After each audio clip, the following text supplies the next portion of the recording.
Hello everyone and welcome to the weird, scary and horrible parts of humanity. Today we are looking at the darkest day in Indonesia since her independence, the Bali Bombings in 2002, which has been labelled Australia's version of 9/11 and resulted in the largest loss of Australian life other than the 2009 Black Saturday bushfires in a single event since the Second World War, and the largest loss of Indonesian life in a non-natural disaster since the Second World War. On a personal note, I had a hell of a hard time making this. When the Bali bombings took place in 2002, I was 10 years old, and this attack truly brought terrorism onto Australian shores in a manner that has never been seen, and despite evident signs pointing towards an al-Qaeda related attack, I can remember watching the 7 PM ABC News the day after the attack, as at the time we did not have Foxtel and there was no free-to-air 24-hour news channel, and there was an unprecedented level of confusion, shock and disbelief after the Bali bombings, as at the time no one had claimed responsibility, and also a sense of horror that a terrorist attack could be perpetrated, primarily targeting Australian citizens. Anyone who saw images of the Sari Club on fire on television, even if they were thousands of kilometres away, much like the 9/11 terrorist attack, will have those images indelibly plastered on their brain. This video is not designed to cause hardships for survivors or their families, or for the families of those who died during the 2002 Bali bombings to relive any past trauma. There are currently no videos on YouTube beyond news reports that properly analyse and dissect the events that transpired on the night of Saturday the 12th of October 2002. In this video, we will attempt to properly analyse and dissect the events that transpired, as well as analyse the motivations of Jemah Islamiyah and al-Qaeda. The operation behind the 2002 Bali bombings was a truly multifaceted group of numerous individuals. The main players in the 2002 Bali bombings were Ali Imran, Johnny Hendran, known as Idris, Huda bin Abdul Haq, known as Ali Gufron, and Ali Amrosi bin Haji Nurasim, known as Amrosi, Omar Patek, as well as Imam Samudar. Aris Munandar, known as Sheikh Aris, assisted Amrosi in acquiring some of the explosives used in the Bali bombings. Ali Gufron is seen as the orchestrator of the bombings and ordered the 2002 Bali bombings. Additionally, Rudan Isamuddin provided financing for the 2002 Bali bombings. Imam Samudra is seen as a major player in the bombings and may have financed the bombing through credit card fraud. Dul Matin was seen as a senior figure in the Bali bombings and was described as one of the masterminds. In August 2002, he attended a meeting with ring members of the Bali bombing and was given the task of building the bombs that were used in the attacks. In September 2002, he received $1,300 from Huda bin Abdul Haq to buy bomb components. On the 5th of October 2002, he attended a meeting with Johnny Hendran at the Hotel Harum in Denpasar, where the duo discussed the upcoming Bali bombings. Moreover, Masaikur Abdul Qadir was described as a local boy of the orchestrators and met with members of the group twice. He rented an apartment for them, hired a car for members of the group, and also drove members of the group to the targets for the terrorist attack in Kuta. He also purchased the Yamaha Getaway motorcycle. Abu Dujana played a minor role in the bombings, having met Huda bin Abdul Haq while being taught at an Islamic school in Johor in Malaysia, but his role was minimal compared to that of the other masterminds. All were operating in a jihadist attack under the extremist Islamist group Jemah Islamiyah, a violent Islamist group with links to al-Qaeda, which was led by Islamic cleric Abu Bakr Bayasir. For al-Qaeda, their main middleman was Khalid Sheikh Mohammed, who admitted when transferred to Guantanamo Bay in March 2007 that he had given information regarding the attack and planned the 2002 Bali bombings. Omar al-Faruq and Ridwan Isamuddin, known as Hambali, linked al-Qaeda with Jemah Islamiyah. Omar al-Faruq, pictured, was one of Osama bin Laden's key lieutenants. Authorities of the United States of America believed that he was planning bomb attacks on American embassies when he was arrested by an Indonesian security agent in Bogor in West Java. He was passed over to authorities of the United States of America and revealed information about a plot to blow up embassies in Southeast Asia, giving rise to a yellow alert as of the 10th of September 2002. Additionally, the attack was financed by three individuals of Jemah Islamiyah: Abdul Rauf, Andi Octavia and Dedi Amin, who stole a combined $90,000 in cash and gold from a jewellery store in Banten in West Java, with the cash and gold stolen in August 2002. The money was used to finance the Bali bombings. The money was given to Hutomo Pamungkas to finance the attack. Muhammad Iqbal Abdurrahman was a senior operative of Jemah Islamiyah and commander of its parliamentary wing. However, Abdurrahman's exact involvement in the Bali bombings remains unclear. At the time of the attack, he was serving a sentence in Kamunting Detention Centre in northern Malaysia, having been sentenced to jail for his association with Jemah Islamiyah. Dr. Azari bin Hussein, who previously studied in Australia, as well as the United Kingdom, having earned a PhD in geophysics from the University of Reading, wrote a bomb manual between March and October 2002 on how to create and engineer the main bomb to be used in the attack. He was Jemah Islamiyah's top bomb maker, and he, as well as Nordin Mohammad Top, made the bombs. The materials of the bombs were bought from Tidar Kimia chemical shop in East Java, with the owner Sylvester Tendian selling the chemicals and writing a false invoice for Amrozi. Tendian was eventually sentenced to 6 months in jail. On Saturday, the 12th of October at 10:10 p.m, Ali Imran collected the bombs and headed towards the consulate of the United States of America in Denpasar on a new Yamaha motorbike. At 10:16 p.m, Imran arrived outside the American consulate and dropped off a 500-gram bomb that he would be triggering by a mobile phone. The small bomb was linked to a Nokia mobile phone and was filled with human excrement. Idris took over the Yamaha bike and Imran drove two suicide bombers at 10:26 p.m, with the suicide bombers named Iqbal and Jimmy in a white Mitsubishi L300 van to the Sari Club in Kuta. Stopping 100 metres before the Sari Club at 10:58 p.m, Idris instructed Iqbal to put on his explosives vest and Jimmy to arm the bomb within the vehicle. The bomb was made utilising ammonium nitrate. Idris and Imran both left on the Yamaha bike. As Iqbal headed inside the Paddy's pub, Jimmy drove in a straight line the short distance to the Sari Club. Jimmy was taught how to drive by Hendran and only knew how to drive in a straight line. The surnames of Iqbal and Jimmy are unknown to this day. At 11:05 p.m. on Saturday, the 12th of October 2002, inside the Paddy's pub in Kuta, Indonesia, Iqbal detonated a bomb in his backpack. 20 seconds later, a second bomb, this time a car bomb, was detonated by Jimmy inside the white Mitsubishi L300 van outside the Sari Club opposite Paddy's pub, which was a renowned open-air thatch roof bar. The bomb was so powerful that neighbouring buildings were destroyed, with windows shattered several blocks away, with the car bomb leaving a 1-metre deep crater. Within the Sari Club, the roof was made from rice stalks and burst into flames, and with the club made from wood and containing gas cylinders, the entire club burst into flames and many inside burned to death. Survivor 42-year-old William Cabler, a surfer from California, described the situation in the Sari Club as hell on earth. 45 seconds after the bomb was detonated in the Sari Club, the bomb, containing human excrement, detonated and caused minor injuries to one person and some minimal property damage. However, this third bomb was mainly seen as a political statement rather than an attempt to take innocent lives. The local single-hour hospital was unable to cope, and many people injured by the explosion had to be placed in hotel swimming pools in Kuta in order to limit the pain of their burns. 66 injured Australians were flown to Darwin in the Northern Territory in Australia, 1,800 kilometres away, by the Royal Australian Air Force for specialist burn treatment. 44 other injured Australians were flown to Perth in Western Australia, 2,600 kilometres away, for specialist burn treatment. Others were flown to Sydney in New South Wales. The Yamaha motorcycle was dropped in an area which attracted the attention of the caretaker. The 2002 Bali bombings caused unprecedented destruction within Indonesia, with 202 fatalities, of whom 88 were Australian, 38 were Indonesian, 23 were from the United Kingdom, and 7 were from the United States of America. Those killed were from 23 countries around the world.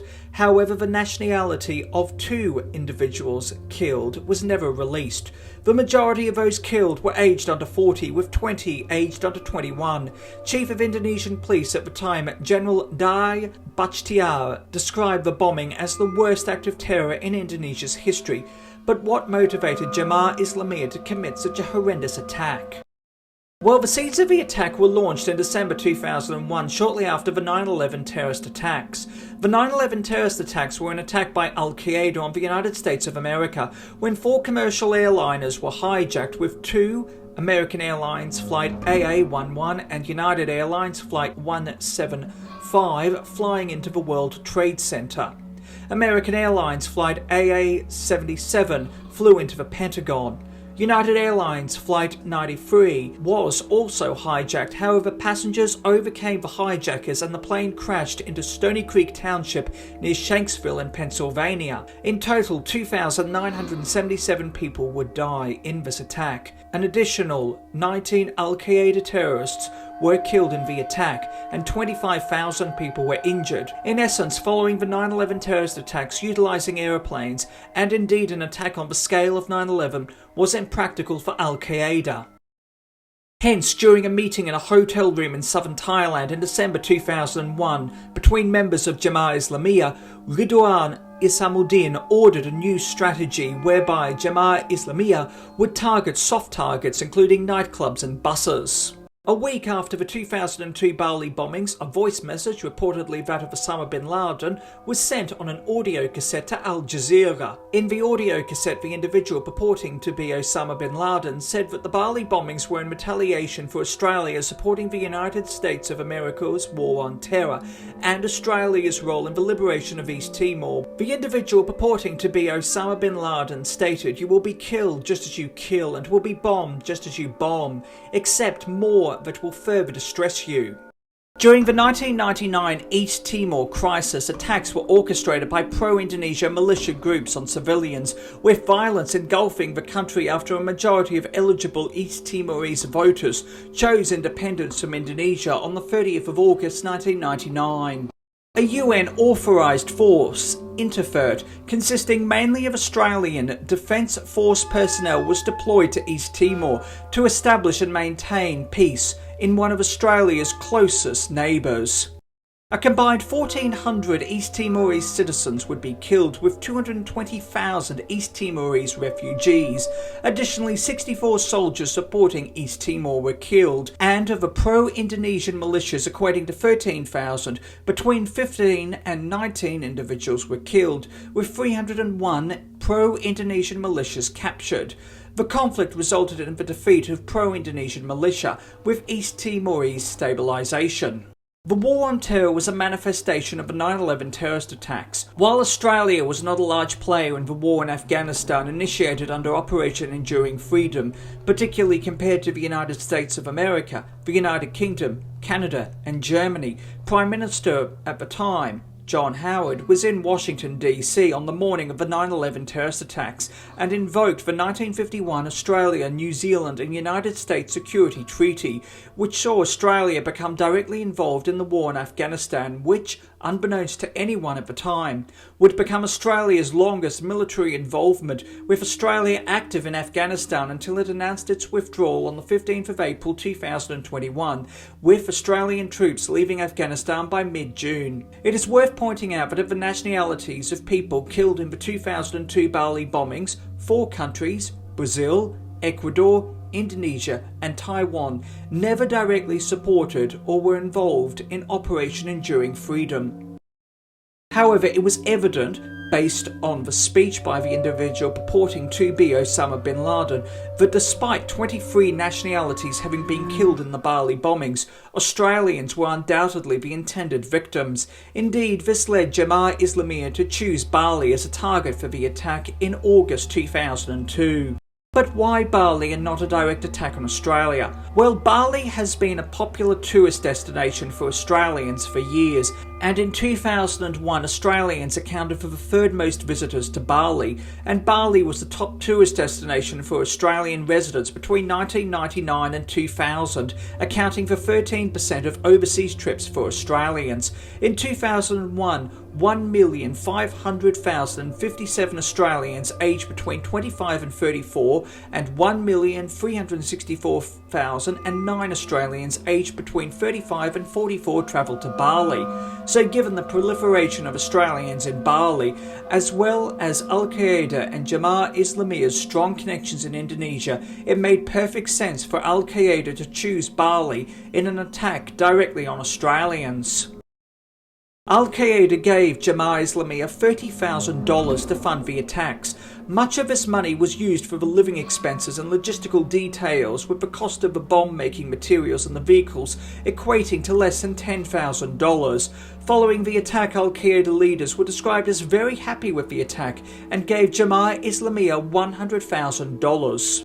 Samudra remained in Bali for several days after the attack to survey the devastation of the attacks and observe the reactions of those affected before being arrested boarding a ferry to Sumatra on the 21st of November 2002, with Indonesian police believing that he was the planner of the 2002 Bali bombings. Most of the remaining members of the Bali bombings were eventually arrested in a Safeway house. However, Agus Munandar is still at large and believed to be associated with Abu Sayyaf, the faction of the Islamic State in East Asia, and is believed to be at large in the south of the Philippines.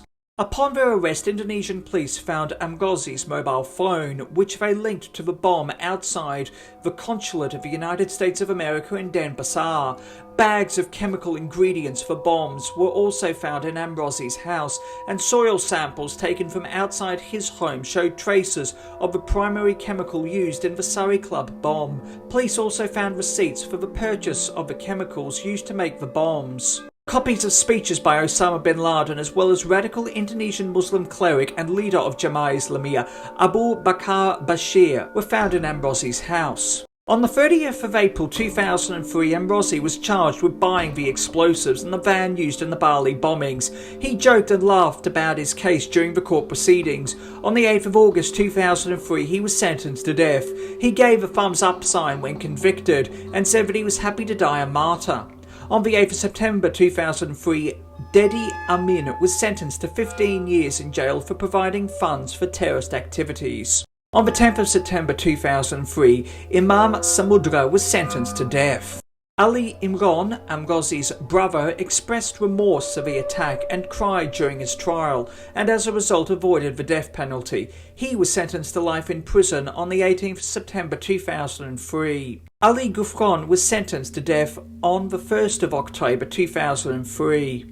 During his trial, Masuker Abdul Qadir claimed that he was a tour guide in Bali and just happened to be in the wrong place at the wrong time. He was sentenced to 15 years in prison on the 29th of September 2003. On the 16th of October 2003, Pamungkas was sentenced to life in prison. On the 9th of November 2005, Azagi committed suicide by detonating an explosive device prior to his arrest by Indonesian authorities. Having been sent to Bagram Theatre Interment Facility in Afghanistan, Omar al-Faruq escaped with 3 other al-Qaeda suspects in July 2005. On the 25th of September 2006, he was killed by British troops in Basra in Iraq. On the 13th of June 2007, Abu Dujuna was arrested and, having been sentenced to 15 years in jail, he was released from Klipinang prison in East Jakarta on the 20th of October 2015. On the 15th of August 2008, Ridwan Isamuddin, known as Hambali, was arrested in Ayutthaya, Thailand. He is currently in custody in Guantanamo Bay. Isamuddin had some of the strongest linkages between al-Qaeda and Jemah Islamiyah. With all appeals at the Denpasar District Court in the Indonesian Supreme Court having failed, just after midnight on the 9th of November 2008, Imran Samudra, Amgozzi Nuasim and Ali Gufran were executed by firing squad. The trio expressed no remorse and shouted Allahu Akbar, all God is great. However, the Daily Telegraph newspaper alleged that Amrozi Nurasiem was pale-faced and shaking in the moments prior to his execution.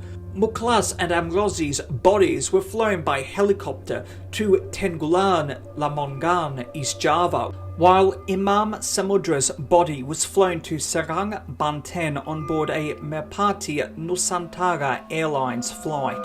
While all states in Australia had abolished capital punishment, with Western Australia having abolished capital punishment in 1984, the Australian government as well as the government of the United States of America supported the execution of the trio. However, there was a high degree of tension within Indonesia, and clashes between supporters of the trio and police took place in Tenggulan. Additionally, transsexual Indonesian singer and TV presenter Dorce Gamalama attended the funeral of Imam Samudra. After praying with the crowd, Gamalama spent half an hour in Samudra's house and spoke with his mum, and said that she was certain that her son would be going to heaven. Maruf Amin, the deputy chairman of the Indonesian Ulema's Council, the chief body for Islamic clerics in Indonesia, said that the trio would not die a holy death, which could only manifest through being in a war. Amin noted that Indonesia is not at war. Nordin Mohammed Top was killed in a raid in November 2009. Dulmatin remained with the Abu Sayyaf group in the Philippines from 2003 until the beginning of 2010, when he began a training group of militants in the foothills of Jalan south of Banda Aceh in Indonesia in an attempt to build a nerve centre for Southeast Asian terrorism. However, this was quickly wiped out following raids by the Indonesian police on the 22nd of February 2010. Dulmatin was killed in a police raid by Indonesia's Special Counter-Terrorism Unit, Detachment 88, on the outskirts of Jakarta on the 9th of March 2010. Omar Patek was arrested in Abbottabad, Pakistan, having travelled there in order to meet Osama bin Laden. He was arrested on the 25th of January 2011 and was extradited back to Indonesia on the 11th of August 2010. He was sentenced to 20 years in prison for murder and bomb making on the 21st of June 2012. Abu Bakr Bayasir was sentenced to 30 months in prison in March 2005 on conspiracy charges for conspiring to plan the Marriott hotel bombing in Jakarta in 2003. The 2003 Marriott hotel bombing occurred when a car bomb detonated at the JW Marriott Hotel on the 5th of August 2003, which was perpetrated by Jemah Islamiyah and al-Qaeda, leaving 12 people dead and 150 people injured. Abu Bakr Bayasir was released from Kippenang prison on the 14th of June 2006 due to good behaviour. However, he was charged on the 13th of December 2010 with involvement in plans of terror and military training in Banda Aceh. He was convicted of supporting a jihadi training camp on the 16th of June 2011 and was sentenced to 15 years in prison, but was acquitted of any involvement in the 2002 Bali bombings. After an appeal to the Jakarta High Court, his sentence was reduced to 9 years before the Indonesian Supreme Court annulled the Jakarta High Court's decision, and his 15-year sentence was reinstated.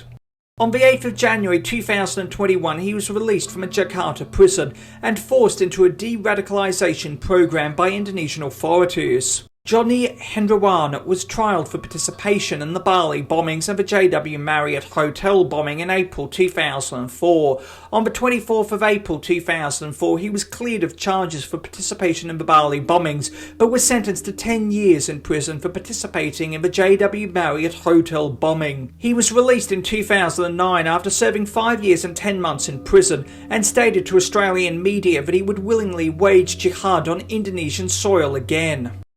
A final suspect, Zulkarnain, was arrested on the 10th of December 2020. Zulkarnain was sentenced to 15 years in jail by a Jakarta court on the 19th of January 2022. However, while more than 30 people were arrested for their involvement in the 2002 Bali bombings, it is believed that others were involved in this multifaceted web of perpetrators. There are numerous memorials to the Bali bombings. The site of Paddy's Bar has been replaced with a carved stone set with a large marble plaque bearing the names and nationalities of each of those killed, with the national flags of the victims surrounding the memorial, with the memorial having opened on the 12th of October 2004 during a traditional Balinese Hindu ceremony. In February 2022, the Indonesian owner of the Sari Club site, Sukamto Tijia, agreed to sell some of the land where the Sari Club was for 4.4 million Australian dollars. The intention is to build a peace park in memory of those killed in the Bali bombings. In Melbourne, Victoria, Australia, on the western side of Swanston Street, a memorial features 88 jets in a fountain with lights, and each of the 88 jets representing the 88 Australians who died in the Bali bombings. 22 of these individuals were from Victoria. In Australia's capital, Canberra, a granite cube was opened in the eastern formal gardens of Parliament House. In Sydney, in New South Wales, a memorial was opened at Dolphin Point in Coogee Beach, with 20 of the fatalities from Coogee. A memorial to 7 residents of the Sutherland Shire who died in the Bali bombings was opened in a black granite pond in Pramen Place near North Cronulla Beach, with a memorial called The Seed. On the Gold Coast in Queensland, an Indonesian-style stone memorial was built in Alambe Park in Nerang. And in Perth, Western Australia, a memorial listing the victims in Western Australia was built at Kings Park. 17 people from Western Australia were killed in the Bali bombings. In London, in the United Kingdom, on the 4th anniversary of the Bali bombings on the 12th of October 2006, Prince Charles, the Prince of Wales, and Camilla, the Duchess of Cornwall, opened a memorial located at Clive Steps at the entrance of the Foreign and Commonwealth Office, with the names of the 202 victims of the 2002 Bali bombings on the wall, and a ball featuring 202 doves in front of the wall, which represents one dove for each of the fatalities. In Hong Kong, there are 2 marble wall placards at the Hong Kong Football Club, and in Vietnam, a remembrance garden was constructed at the International School in Ho Chi Minh City, commemorating teachers in the school killed in the Bali bombings. In 2007, the Indonesian movie Long Road to Heaven was released, dramatising the events of the 2002 Bali bombings. Thank you for watching. Please do yourself a favour and hit that subscribe button and the bell icon to inform yourself of when new videos come out. Also, why not hit that like button and leave a nice comment? It helps more than you know, and your support is truly appreciated. Until next time, stay awesome, stay classy, be kind to everyone you meet, have an amazing day, and remember, the truth is always more interesting than fiction.